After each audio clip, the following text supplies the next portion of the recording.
What's good, guys? Welcome back to the channel, and today I am bringing you all the updated top 10 cards in Diamond Dynasty. I didn't expect to make another one of these top 10 lists, but then SDS decided to give us a 99 overall Trea Turner that is absolutely unreal all across the board. Definitely going to be finding him on this top 10 list. Will guys like 99 Albert Pujols and 99 Finest Manny Machado make the list? We will have to see. Some cards from the previous top 10 might have fallen off the list. Some cards may have come onto the top 10 list that previously were not on it, and there's only 10 cards that I could put on this list. There's going to be a lot of cards that don't make the list, so in the comments down below, feel free to check out my pinned comment of the honorable mentions that could have made this list that were very, very close. But if you're excited for this one, do me a favor, hit that like button, hit that subscribe if you're new. I would greatly appreciate it. Can we have 100 likes on this video? That would be amazing. But without further ado, hope you all enjoy the video, and let's get it.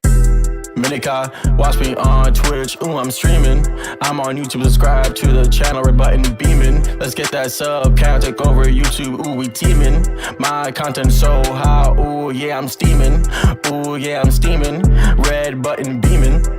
All right, everybody, today we are back on MLB The Show 21 Diamond Dynasty, and today I'm going to be updating my top 10 overall card rankings list. The reason why we're doing this, I think I made the video about 3 weeks ago, is because cards like Trea Turner came out, the 99 overall that will be on the list, the 99 milestone Albert Pujols for the 10th inning balls program, 99 Manny Machado. We have a lot of new cards that have come out that could make this top 10 list. Also, some cards that were previously on the top 10 list might fall out. Some cards that weren't on the top 10 list might have come onto the top 10 list due to the fact that they might be better in game since the last time that I've used them, and I've really liked them, and that makes their way onto the top 10 list. In the comments down below, give me your top 10 cards in the game right now, and these are just my opinion, so if you agree or disagree with me, that is completely okay. But let's get into it. To get the top 10 started, at number 10 is a card that I think is actually a little underrated at this point in the year. This card is great. I know a lot of people know he's a good card, but he is a great card in my opinion, especially at the middle infield spots. If you don't have some of the better middle infielders that we're going to talk about at the higher part of this list, this could tell Marte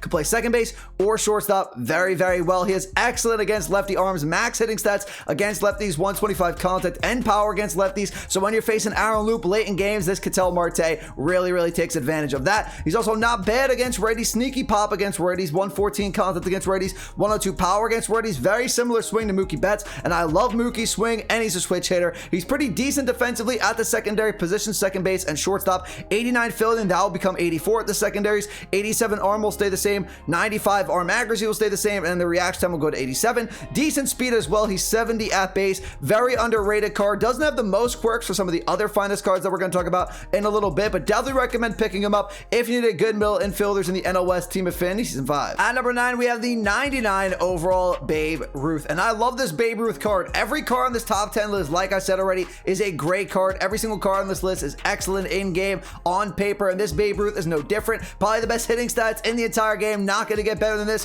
125 contact and power against both sides at the plate. 100 plus vision, discipline, clutches, and actually not horrible in the field at first base. Definitely not a Gold Glover like the guy we're going to talk about at number 8. But Babe Ruth definitely solid in the field with decent speed because he is an outfielder primary, but I play him at first base if I do use him. But I do like somebody else at first base over Babe Ruth. This card is good. Doesn't have the most quirks in the game, only 8. So there are players with more quirks who we're going to talk about in a second. But this Babe Ruth is worth the price point, I would say, if you're looking for an excellent first baseman for 400K. At number 8, we have 99 overall Freddie Freeman, and I might be a little biased with this pick, but I'm going to show you my stats with Freddie Freeman. 133 plate appearances, 415 batting average, with 21 home runs with a 1.406 OPS. I had to put him on the top 10 list, and I'm putting him over Babe Ruth because I like this card more than Babe Ruth at first base, but he also can play third base as well. Before we even get into the stats for this Freddie Freeman card, this card is tied with Tatis for the most quirks in the entire game with 17 quirks.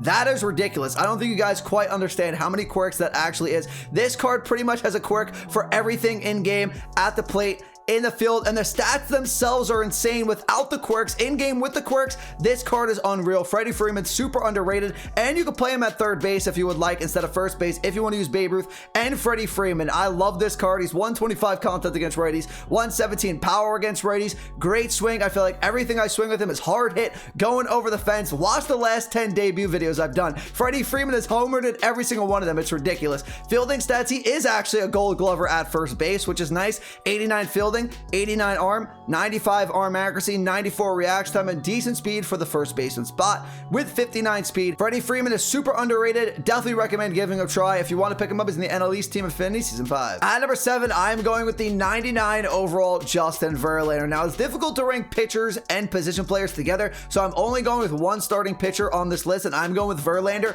who I think is the best starting pitcher in the game, but it's very close now. Kluber and Arrieta are both great cards as well. Those top 3 pitchers are excellent. Definitely recommend picking up Kluber and Arrieta as well, but I like Verlander because this card really does it all. You want excellent pitch selection, he has it. You want max hits per 9, he has that at 125 hits per 9. He has outlier, great velo, he has great break and solid control. He has a 4-seam fastball, 12-6 curve, circle change, slider, cutter, excellent pitch selection. Pitch control is good. It's not quite the pitch break or the velo, but it's definitely solid. 4 pitches, 85 and above, 85 on the slider, 90 on the circle change, 92 on the 12-6 curve, and then 99 on the 4-seam fastball. And the pitch break, 4 pitches, 88 and above, 88 on the slider, 95 on the circle change, 99 on the 12-6 curve, and the 4-seam fastball. A must-have for your starting rotation right now. If you want to get him, he's 300K on the mark. At number 6, we have 99 MVP Mookie Betts, and across the board, Mookie Betts does everything exceptionally well. Great contact, maxed out against righties and lefties, so PCI styles a Hall of Fame and legend, going to be really good. Excellent defensive stats, 99 in fielding, arm accuracy, and react time, 93 arm, and then the speed is really solid, 83 speed and 85 still. Now, the reason why Mookie Betts is at number 6 is because I believe there are 3 outfielders better than him if you want to play him at left field, center field, or right field if you have all 3 of those guys, and then I believe there are 2 middle infielders that are better than Mookie Betts, so it's really difficult to find a spot on your team for Mookie Betts except the bench if you do have the top 5 guys on this list. But Mookie Betts still a great card in the game. He does it all, so if you don't have some of the top 5 cards in the game, there is a spot on your team for this Mookie Betts card. He also has 11 quirks, which is pretty good because some cards, when they did come out, when Mookie Betts didn't have that many quirks, so 11 quirks from Mookie Betts, really, really solid. He's still a great card in this game. Like I said, if you don't have the top 5 cards, definitely a spot on your team for Mookie Betts. If you want to pick him up, you have to complete his collection. At number 5, to get my top 5 started, is 99 overall Mickey Mantle. Now, I know some people believe Mickey Mantle should probably be number 1 on this list, but I think in game there are 4 cards better than Mickey Mantle because on paper, this card is definitely the best card in the game. I mean, he has max contact against both sides at parallel 5. He has max power against righties at 125, 115 power against lefties. He has the speed in the outfield. He has the defensive stats in the outfield, 91 fielding, 98 arm, 95 arm accuracy, 92 react time, and 96 speed. I do love this card in game, but I would say his swing is probably the worst of the top 5 guys. Has a little less pop than some of the other guys we're going to talk about in the top 5, but he's still a great card, a top 3 outfielder in the game, so there should be a spot on your team